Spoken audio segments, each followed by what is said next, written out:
باطل دوئی پسند ہے، حق لا شریک ہے۔ شرکت میانہ حق و باطل نہ کر قبول۔ سچائی جو ہے وہ تو صرف ایک خدا کو پسند کرتی ہے، جبکہ جو باطل ہوتا ہے وہ خدا کے بجائے زیادہ بتوں کو پسند کرتا ہے، زیادہ خداؤں کو پسند کرتا ہے۔ اللہ کے ساتھ کسی اور کو شریک نہ کرنا، تو حق اور صداقت کے درمیان رہنا، آنیسٹی میں رہنا، دنیا میں ہمیشہ حق کا ساتھ دینا۔ عقل تجھے لاکھ کہے کہ اس میں نقصان ہے، باطل کے پیچھے نہ لگنا۔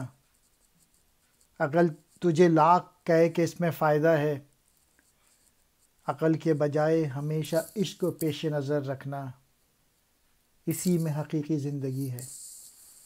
باطل کہتے ہیں جھوٹ کو، دوئی پسند، دو کو پسند کرنا، حق سچائی، لا شریک کسی کو شریک نہ کرنا۔